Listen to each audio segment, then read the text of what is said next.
Quality और consistent performance के लिए सिर्फ सिल्वर पंप्स एंड मोटर्स, नाम याद रखना।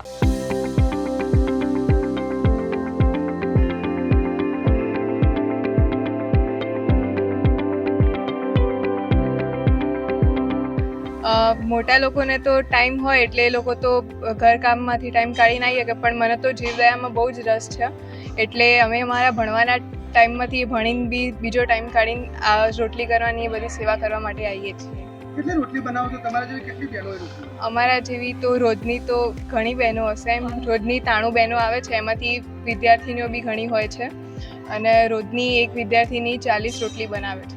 અમને સેવા કરવાનો બહુ સરસ આનંદ મળે છે. અબોલ જીવો ને પેટ ભરવા માટે અમે અમારા રૂટીન કામમાંથી ટાઈમ કાઢીને પણ અમે અહીંયા રોટલી બનાવવા આવીએ છીએ.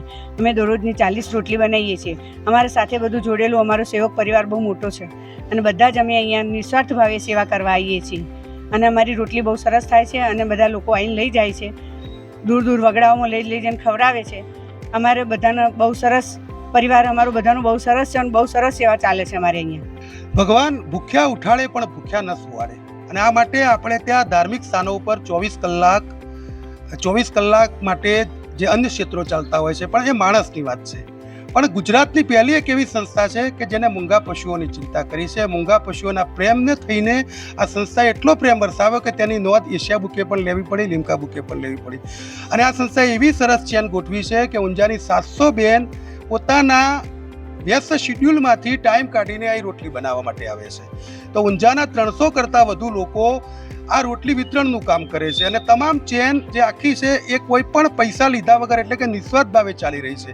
બહેનો પણ પોતાનું ઘરનું કામ પતાવીને એ રોટલી બનાવવા માટે આવે છે. તો જે લોકો રોટલીનું વિતરણ કરવા જાય છે એ પણ પોતાના વ્યસ્ત શિડ્યુલમાંથી ટાઈમ કાઢીને સવાર સાંજે રોટલી લેવા આવે છે. અને આ થકી ઊંઝા આજુબાજુના વિસ્તારમાં જેટલા પણ શ્વાન છે આ શ્વાનનું પેટ ભરવામાં આવે છે.